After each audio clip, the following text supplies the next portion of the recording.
আমার একটা জুনিয়র ছোট ভাই, ওকে গুম করে দিতে হবে কেন আপনাদেরকে? এই দেশের সংবিধানকে আমরা মাথায় রেখে আমরা প্রশ্ন করতে চাচ্ছি, একটা যৌক্তিক দাবি আদায়ে কেন 200 প্রাণ দেওয়ার পরে কেন সরকারের পক্ষ থেকে সংলাপের আহ্বান করা হবে? তার আগে কেন আহ্বান করা হয় নাই? কেন ছাত্রদের সাথে বসে এটা নিয়ে সমাধান করা হয় নাই? প্রত্যেকটা ক্ষেত্রে দমনের সিদ্ধান্ত কেন নিতে হবে একটি রাষ্ট্রকে? একটি স্বাধীন রাষ্ট্র কেন তারা দমন করবে, তারপরে দমন করতে না পারলে দাবি মেনে নিবে? এরকম সিদ্ধান্ত কাদের মাথা থেকে আসে?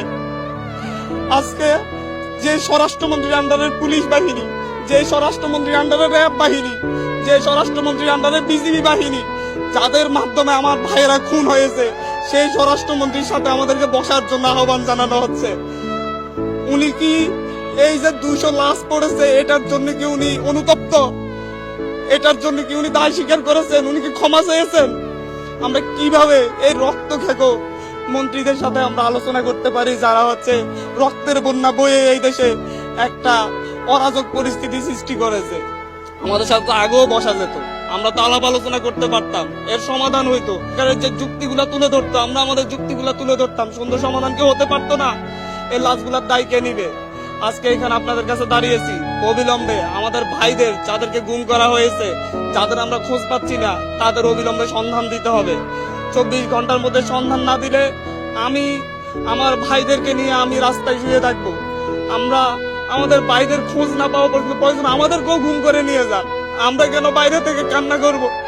আমাদের ভাইদেরকে ক্যাম্পাসে রেসিডেন্সিয়ালের একটা 16-17 বছরের ছেলেকে গুলি করে মেরে বেড়া হয়েছে। পুলিশ বাহিনীর সাথে, র্যাবের সাথে, ডিজিএফআই এর সাথে লাঠি নিয়ে, অস্ত্র শস্ত্র নিয়ে সাদা পোশাকে ছাত্রলীগ যুবলীগ কেন হামলা করবে?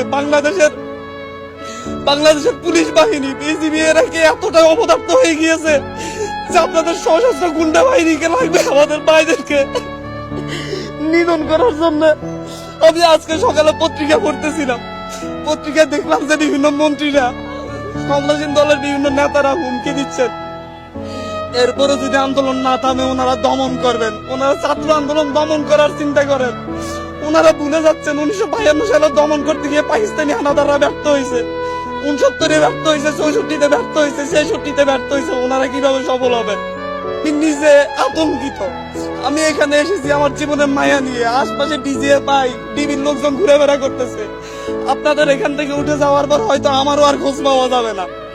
এভাবে একটা সভ্য রাষ্ট্র চলতে পারে না, এভাবে কোন স্বাধীন রাষ্ট্র চলতে পারে না। প্রকাশ্যে আপনারা দেখেছেন আমাদের ভাইদেরকে উপর থেকে হেলিকপ্টার দিয়ে গুলি করে হত্যা করা হচ্ছে। এ এক নির্মম অরাজকতা এ দেশে নেমে আসছে, যার পরিপ্রেক্ষিতে আমাদের ভাইয়েরা 2 দিনের আলটিমেটাম দিয়ে সরকারকে এর বিরুদ্ধে ব্যবস্থা নেওয়ার কথা বলে 2 দিন আলটিমেটাম দিয়ে কর্মসূচি স্থগিত ঘোষণা করেছিল। কিন্তু তারপরও আজকে জগন্নাথ বিশ্ববিদ্যালয়ে গুলি হয়েছে। আমাদের সমন্বয়ক সহ 7 জন ভাইকে খুঁজে পাওয়া যাচ্ছে না। আসিফ মাহমুদ ভাই, আবু বাকের মজুমদার, আব্দুল কাদের এবং রশিদুল ইসলাম রিফাত, এদেরকে খুঁজে পাওয়া যাচ্ছে না। ওদের বাবা মা মর্গে মর্গে তাদের সন্তানদের খোঁজ নিচ্ছেন, ডিবি অফিসে গিয়ে খোঁজ পাচ্ছেন না। একটা যৌক্তিক দাবি নিয়ে রাস্তায় নেমেছিলাম, সেই যৌক্তিক দাবির জন্য কেন আমাদের 200 প্রাণ দিতে হবে? একটি স্বাধীন রাষ্ট্র কেন তারা দমন করবে, তারপরে দমন করতে না পারলে দাবি মেনে নিবে? এরকম সিদ্ধান্ত কাদের মাথা থেকে আসে? এই যে 200 লাশ পড়েছে এটার জন্য কি উনি অনুতপ্ত? এটার জন্য কি উনি দায় স্বীকার করেছেন? উনি কি ক্ষমা চেয়েছেন? আমরা কিভাবে এই রক্ত খেকো মন্ত্রীদের সাথে আমরা আলোচনা করতে পারি, যারা হচ্ছে রক্তের বন্যা বয়ে এই দেশে একটা অরাজক পরিস্থিতি সৃষ্টি করেছে? আমাদের ভাইরা কি ক্যাম্পাসে তাদের বাবা মা কি কান্না করতেছে না বাসায় বাসায়? এরকম অরাজক পরিস্থিতি তৈরি করে কেন আমাদের? আমার একটা জুনিয়র ছোট ভাই, ওকে গুম করে দিতে হবে কেন আপনাদেরকে? বাংলাদেশ ছাত্রলীগের সভাপতি সাধারণ সম্পাদক মধুর ক্যান্টিনে সংবাদ সম্মেলন করে হুমকি ধমকি দিচ্ছেন এই আন্দোলনকে দমন করবে। বাংলাদেশ আওয়ামী লীগের সেক্রেটারি জেনারেল এবং সড়ক ও সেতু মন্ত্রী ওবায়দুল কাদের সাহেব বলেছিলেন যে হচ্ছে এই আন্দোলন দমন করার দায়িত্ব ছাত্রলীগের। আমি কোট করছি না, উনি এভাবে কথাটি বলেছিলেন, আপনারা মিডিয়ায় প্রচার করেছিলেন। আমরা খুব দুঃখ ভরাক্রান্ত হৃদয় নিয়ে, কান্না জড়িত অবস্থা নিয়ে আমরা এখানে হাজির হয়েছি।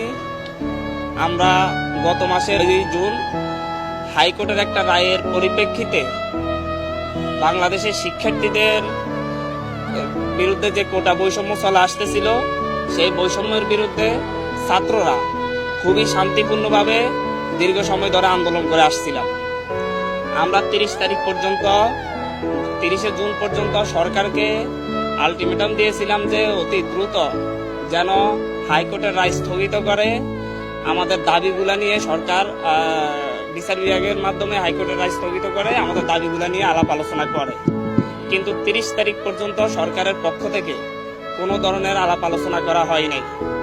পরবর্তীতে 1 জুলাই থেকে ছাত্রদেরকে সঙ্গে নিয়ে আমরা শান্তিপূর্ণভাবে 15 তারিখ পর্যন্ত, আপনারা দেখেছেন, সবচাইতে বাংলাদেশের ইতিহাসে সবচাইতে শান্তিপূর্ণ আন্দোলন করে আসছিলাম। এর মাঝে সরকারের পক্ষ থেকে বিভিন্নভাবে আমাদের সাথে যোগাযোগ করা হয়েছিল, আমাদের দাবি দাওয়া মেনে নেওয়ার আশ্বাস দেওয়া হয়েছিল, বলেছিল আমাদের সাথে সংলাপের ব্যবস্থা করবেন। এমনকি প্রধানমন্ত্রী যেদিন রাতে চীন সফর থেকে ফিরে এসেছিলেন, সেই দিন প্রধানমন্ত্রীর একটি প্রতিনিধি দলের সঙ্গে আমি সহ আরো 2 জন সমন্বয়ক, মোট 3 জন মিলে বেইলি রোডের একটি রেস্তোরাঁয় বসে আমরা আলাপ করেছিলাম, তাদের কাছে আমাদের দাবি দাওয়া তুলে ধরেছিলাম। ওনারা প্রধানমন্ত্রীর কাছে বিষয়গুলো পৌঁছে দিবেন এবং কোনো মন্ত্রীর মাধ্যমে আমাদের সাথে সংলাপের ব্যবস্থা করবেন বলে সেদিন সন্ধ্যার মধ্যে একটি সংলাপের ব্যবস্থা করবেন বলে আশ্বস্ত করেছিলেন। আমরা দুপুর 11টায় যখন সেখান থেকে ব্যাক করি, ক্যাম্পাসে এসে আমরা জানতে পারি ডিএমপি কমিশনার হুমকি ধমকি দিচ্ছেন, ছাত্রদেরকে আর রাস্তায় দাঁড়াতে দিবেন না। বাংলাদেশ ছাত্রলীগের সভাপতি সাধারণ সম্পাদক মধুর ক্যান্টিনে সংবাদ সম্মেলন করে হুমকি ধমকি দিচ্ছেন এই আন্দোলনকে দমন করবেন। বাংলাদেশ আওয়ামী লীগের সেক্রেটারি জেনারেল এবং সড়ক ও সেতু মন্ত্রী ওবায়দুল কাদের সাহেব বলেছিলেন যে এই আন্দোলন দমন করার দায়িত্ব ছাত্রলীগের। আমি কোট করছি না, উনি এভাবে কথাটি বলেছিলেন, আপনারা মিডিয়ায় প্রচার করেছিলেন। তারপর থেকে আপনারা দেখেছেন 15 তারিখ 16 তারিখ থেকে সারা দেশের ছাত্রদের উপর যে অমানবিক নির্যাতন চলে আসছে, দমন করার এক হাতিয়ার নিয়ে আসছিল। ঢাকা বিশ্ববিদ্যালয় ক্যাম্পাস সহ সারা দেশের সকল পাবলিক বিশ্ববিদ্যালয়ে এক দানবের মতো লাঠিয়াল বাহিনী, পেটুয়া বাহিনী নেমে এসেছিল। রাতের আধারে জাহাঙ্গীরনগর বিশ্ববিদ্যালয়ে বহিরাগতদের দিয়ে অভিযান চালিয়েছিল। ডিসির ভাষা ভাঙচুর করে সেখানে ছাত্রদের উপর নির্যাতন চালানো হয়েছিল। অনেক শিক্ষকরাও সেখানে আহত হয়েছিলেন। ঢাকা বিশ্ববিদ্যালয়ে সকালবেলায় দুপুরের দিকে পেটুয়া বাহিনী দিয়ে, টোকাইদের দিয়ে মেয়েদের উপর, নারী শিক্ষার্থীদের উপর, সাধারণ শিক্ষার্থীদের উপর যেভাবে হায়ানাদের মতো হামলে পড়েছিল তা সারা জাতি দেখেছে। আর এরপরে কি হলো? এরপরে দেখা গেল এর প্রতিবাদে সারা দেশের মানুষ, সারা দেশের সাধারণ শিক্ষার্থীরা রাস্তায় নেমে এসেছিল। তার উপর চালানো হয়েছে ক্র্যাকডাউন। সেখানে ক্র্যাকডাউন চালিয়ে তাই আমরা এখন পর্যন্ত, যেহেতু আমরা অনলাইনের সাথে যুক্ত নই, মিডিয়ার মাধ্যমে যেটা পাচ্ছি সেখানে কোনো মিডিয়ায় বলা হচ্ছে যে 2 শতাধিক, কোনো মিডিয়ায় বলা হচ্ছে 3 শতাধিক। আমরা মনে করি এর চাইতে বেশি সংখ্যক আমাদের ছাত্র ভাইয়েরা খুনের শিকার হয়েছে। তাদেরকে রাস্তায় নির্বিচারে গুলি করে খুন করা হয়েছে।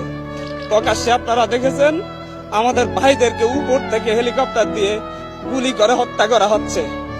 এক নির্মম অরাজকতা এই দেশে নেমে আসছে, যার পরিপ্রেক্ষিতে আমাদের ভাইয়েরা 2 দিনের আলটিমেটাম দিয়ে সরকারকে এর বিরুদ্ধে ব্যবস্থা নেওয়ার কথা বলে 2 দিন আলটিমেটাম দিয়ে কর্মসূচি স্থগিত ঘোষণা করেছিল। কিন্তু তারপরও আজকে জগন্নাথ বিশ্ববিদ্যালয়ে গুলি হয়েছে। আমাদের সমন্বয়ক সহ 7 জন ভাইকে খুঁজে পাওয়া যাচ্ছে না। আসিফ মাহমুদ ভাই, আবু বাকের মজুমদার, আব্দুল কাদের এবং রশিদুল ইসলাম রিফাত, এদেরকে খুঁজে পাওয়া যাচ্ছে না। ওদের বাবা মা মর্গে তাদের সন্তানদের খোঁজ নিচ্ছেন, ডিবি অফিসে গিয়ে খোঁজ পাচ্ছেন না। এক থানা থেকে আরেক থানায় তাদেরকে ঘুরপাক খাওয়ানো হচ্ছে।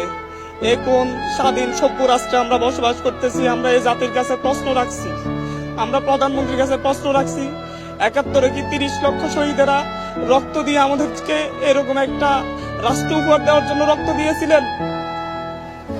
এই পর্যায়ে আমাদের যেটা আমরা দেখতে পাই আমরা তো একটা যৌক্তিক দাবি নিয়ে রাস্তায় নেমেছিলাম। সেই যৌক্তিক দাবির জন্য কেন আমাদের 200 প্রাণ দিতে হবে? এই দেশের রাষ্ট্র ব্যবস্থার কাছে, সরকার ব্যবস্থার কাছে, শাসন ব্যবস্থার কাছে, এই দেশের বিচার বিভাগের কাছে, এই দেশের সংবিধানকে আমরা মাথায় রেখে আমরা প্রশ্ন করতে চাচ্ছি, একটা যৌক্তিক দাবি আদায়ে কেন 200 প্রাণ দেওয়ার পরে কেন সরকারের পক্ষ থেকে সংলাপের আহ্বান করা হবে? তার আগে কেন আহ্বান করা হয় নাই? কেন ছাত্রদের সাথে বসে এটা নিয়ে সমাধান করা হয় নাই? প্রত্যেকটা ক্ষেত্রে দমনের সিদ্ধান্ত কেন নিতে হবে একটি রাষ্ট্রকে?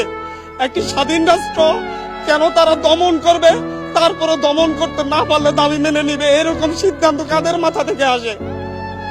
আজকে যে স্বরাষ্ট্রমন্ত্রীর আন্ডারের পুলিশ বাহিনী, যে স্বরাষ্ট্রমন্ত্রীর আন্ডারের র্যাব বাহিনী, যে স্বরাষ্ট্রমন্ত্রীর আন্ডারের বিজিবি বাহিনী, যাদের মাধ্যমে আমার ভাইয়েরা খুন হয়েছে, সেই স্বরাষ্ট্রমন্ত্রীর সাথে আমাদেরকে বসার জন্য আহ্বান জানানো হচ্ছে। উনি কি এই যে 200 লাশ পড়েছে এটার জন্য কি উনি অনুতপ্ত? এটার জন্য কি উনি দায় স্বীকার করেছেন? উনি কি ক্ষমা চেয়েছেন? আমরা কিভাবে এই রক্ত খেকো মন্ত্রীদের সাথে আমরা আলোচনা করতে পারি, যারা হচ্ছে রক্তের বন্যা বয়ে এই দেশে একটা অরাজক পরিস্থিতি সৃষ্টি করেছে? আমাদের সাথে তো আগেও বসা যেত, আমরা তো আলাপ আলোচনা করতে পারতাম, এর সমাধান হইতো। সরকারের যে যুক্তিগুলা তুলে ধরতো, আমরা আমাদের যুক্তিগুলা তুলে ধরতাম, সুন্দর সমাধান কেউ হতে পারতো না? এই লাশগুলার দায় কে নিবে? আজকে এখানে আপনাদের কাছে দাঁড়িয়েছি অবিলম্বে আমাদের ভাইদের, যাদেরকে গুম করা হয়েছে, যাদের আমরা খোঁজ পাচ্ছি না, তাদের অবিলম্বে সন্ধান দিতে হবে। 24 ঘন্টার মধ্যে সন্ধান না দিলে আমি আমার ভাইদেরকে নিয়ে আমি রাস্তায় শুয়ে থাকবো। আমরা আমাদের ভাইদের খোঁজ না পাওয়া পর্যন্ত প্রয়োজন আমাদেরকেও ঘুম করে নিয়ে যান। আমরা কেন বাইরে থেকে কান্না করব? আমাদের ভাইরা কি ক্যাম্পাসে তাদের বাবা মা কি কান্না করতেছে না বাসায় বাসায়? এরকম অরাজক পরিস্থিতি তৈরি করে কেন আমাদের ভাইদেরকে খোঁজ পাওয়া যাবে না? রিফাত রশিদের ভাই, রিফাত রশিদের বাবা পথে পথে কান্না করতেছে, ঘুরতেছে। ধানমন্ডি থানায় গিয়েছে, ধানমন্ডি থানা বলতেছে আমাদের এখানে না। শাহবাগ থানায় গিয়েছে, শাহবাগ থানা বলতেছে আমাদের এখানে না। নিউ মার্কেট থানায় পাঠাচ্ছে, নিউ মার্কেট থানা বলতেছে আমাদের এখানে না। তাহলে কোথায় পাবে রিফাত রশিদকে? আমার একটা জুনিয়র ছোট ভাই, ওকে গুম করে দিতে হবে কেন আপনাদেরকে? রেসিডেন্সিয়ালের একটা 16-17 বছরের ছেলেকে গুলি করে মেরে বেড়া হয়েছে। পুলিশ বাহিনীর সাথে, র্যাবের সাথে, ডিজিএফআই এর সাথে লাঠি নিয়ে, অস্ত্র শস্ত্র নিয়ে সাদা পোশাকে ছাত্রলীগ যুবলীগ কেন হামলা করবে? বাংলাদেশের পুলিশ বাহিনী, বিজিবি এরা কি এতটা অপদার্থ হয়ে গিয়েছে যে আপনাদের সশস্ত্র গুন্ডা বাহিনীকে লাগবে আমাদের ভাইদেরকে নিধন করার জন্য? আমি আজকে সকালে পত্রিকা পড়তেছিলাম, পত্রিকায় দেখলাম যে বিভিন্ন মন্ত্রীরা, ক্ষমতাসীন দলের বিভিন্ন নেতারা হুমকি দিচ্ছেন এরপরে যদি আন্দোলন না থামে ওনারা দমন করবেন। ওনারা ছাত্র আন্দোলন দমন করার চিন্তা করেন। ওনারা ভুলে যাচ্ছেন 1952 সালে দমন করতে গিয়ে পাকিস্তানি হানাদাররা ব্যর্থ হয়েছে, 69-এ ব্যর্থ হয়েছে, 64-তে ব্যর্থ হয়েছে, 66-তে ব্যর্থ হয়েছে। ওনারা কিভাবে সফল হবেন?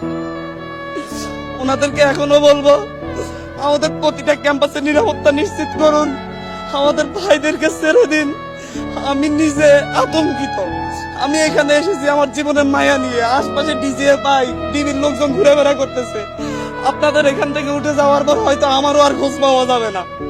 এভাবে একটা সভ্য রাষ্ট্র চলতে পারে না, এভাবে কোন স্বাধীন রাষ্ট্র চলতে পারে না।